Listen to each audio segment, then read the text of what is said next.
शिवर तेरे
आदरणीय योगेंद्र जी 100 रुपये देकर के मुझे आशीर्वाद दे रहे हैं, इनका बहुत बहुत धन्यवाद।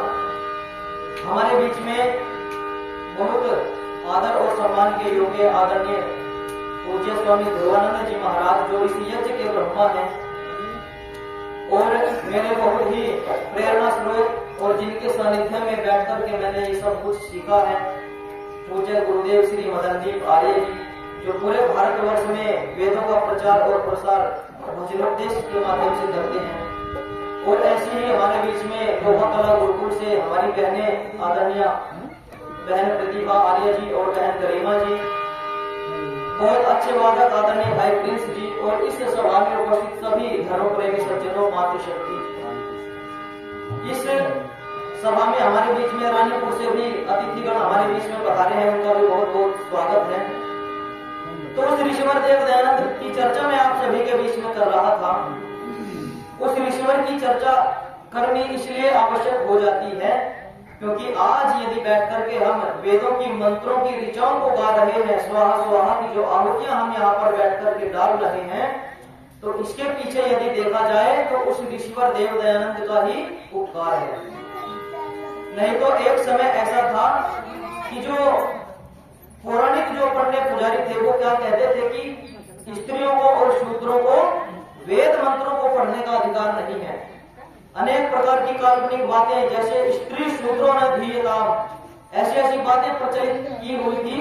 लेकिन ऋषिवर देव दयानंद जब इस समाज के अंदर आए तो उन्होंने एक वेद का मंत्र हमारे बीच में रखा, यथेमाम वाचम कल्याणी मां वदानी जनेभ्यः ब्रह्म राजनाभ्याम शूद्राय चार्याय च स्वाचारणाय, कि ये जो वेद का जो ज्ञान है वो मानव मात्र के लिए है। क्योंकि परमपिता परमात्मा ने जैसे सूर्य बनाया है और उसका बनाया सूर्य सभी के ऊपर समान रूप से प्रकाश देता है, उसकी प्रत्येक वस्तु जो है मानव मात्र के लिए है, तो जो वेद का जो ज्ञान है वो भी मानव मात्र के लिए है।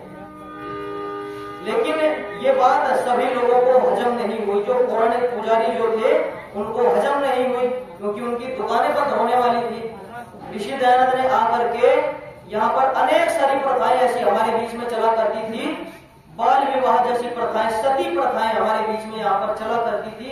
लेकिन ऋषि दयानंद ने आकर के उन पर कुठाराघात किया और ऐसी ऐसी प्रथाओं को हमारे बीच में रोक दिया।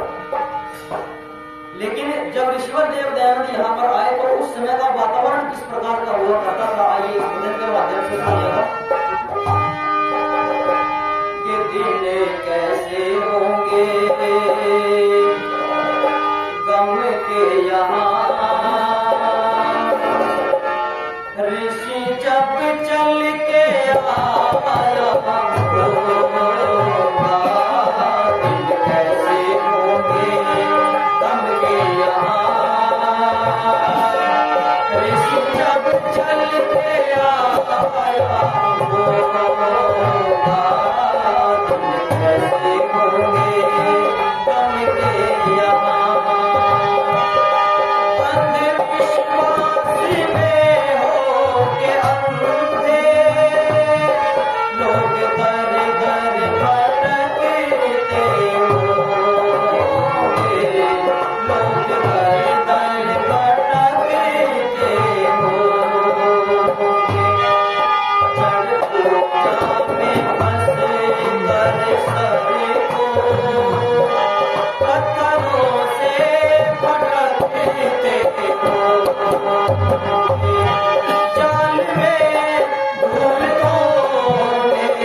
ऐसा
आदरणीय ओम प्रकाश जी 100 रुपए देकर के मुझे आशीर्वाद दे रहे हैं, इनका बहुत बहुत धन्यवाद।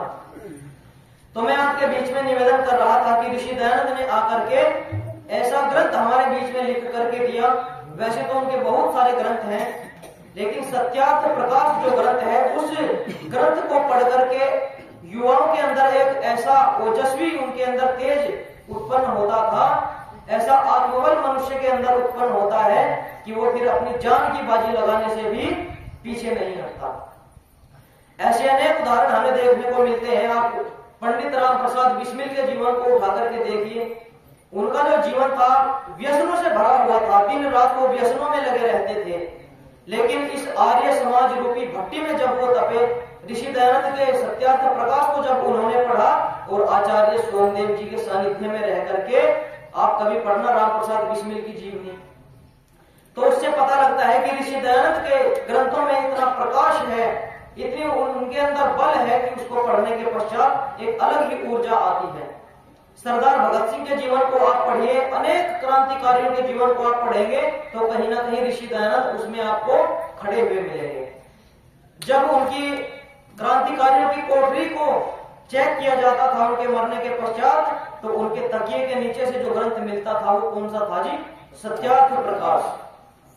तो उस ऋषि दयानंद के हमें उसके जीवन को पढ़ना है, उनकी बताई हुई बातों पर चलना है, क्योंकि उन्होंने अपना कोई अलग से आर्य समाज नाम का जो संगठन है, कोई अलग से मत मजहब या संप्रदाय नहीं है। इसका जो उद्देश्य है वो ये है कि जो हमारी पुरानी जो संस्कृति है, वैदिक संस्कृति है, उसको पुनः हमारे बीच में स्थापित करना है। ये ऋषि दयानंद का उद्देश्य था और आर्य समाज इसी कार्य को लेकर के चलता है। ये अलग से कोई अपना किसी भी प्रकार का मंतव्य लेकर के नहीं चलता, ऋषियों की बातों को करता है, राम और श्री कृष्ण की बातों को करता है, उपनिषदों की बातों को करता है। तो आर्य समाज रूपी संगठन को हमें इससे जुड़ करके चलना है, क्योंकि ऋषि दयानंद ने ही उनके मार्ग पर चल करके ही हम आगे बढ़ सकते हैं। क्योंकि आज का समय आप देख ही रहे हैं किस प्रकार अविद्या, पाखंड, अंधविश्वास हमारे बीच में बढ़ता जा रहा है, और अगर इसको कोई रोक सकता है वो तो कौन है? वो आर्य समाज है। तो आइए एक और भजन बस आपके बीच में रखता हूँ, उसके पश्चात हम आदरणीय गुरु जी से भी मार्गदर्शन प्राप्त करेंगे।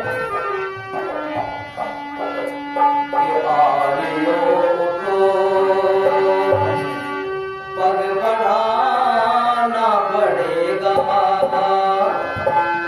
कहा जो ऋषि ने कर दिखाना पड़ेगा। पग बढ़ाना पड़ेगा, कहा जो ऋषि ने कर दिखाना पड़ेगा।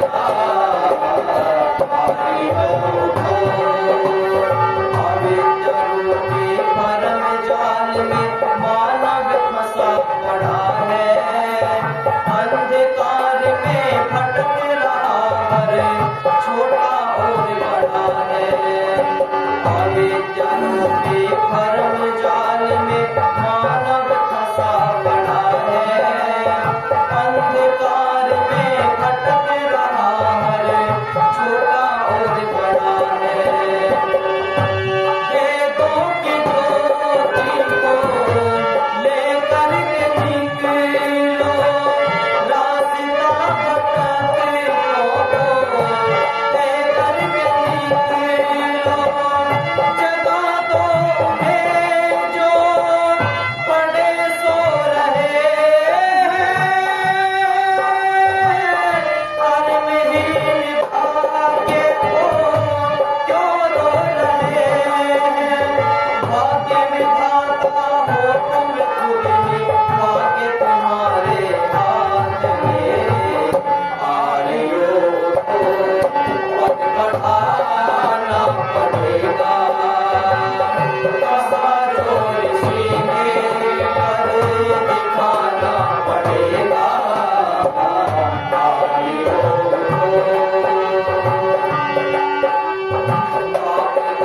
की रही नसीमा, लोग फंसे हैं स्वार्थ में। अंडे मांस शराब की बिक्री ऋषियों के इस भारत में। गौएं बेचारी रुदन कर रही है, लाखों की संख्या में नित्य मर रही है। बचा लो इन्हें और ये कानून बदलो, संसद के सारे मजबूर बदलो। आज तुम कर सकते होगे, सब कुछ तुम्हारे हाथ में। आर्यों को पग बढ़ाना पड़ेगा, कहा जो ऋषि ने कर दिखाना पड़ेगा। फैशन की आंधी में युवती युवक उड़े सब जाते हैं, शर्म हया का बोझ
बोले दयानंद जी महाराज की जय हो। तो आप सभी ने बड़े ध्यानपूर्वक एकाग्रचित्त होकर के सुना। आपका बहुत बहुत धन्यवाद। जय हो।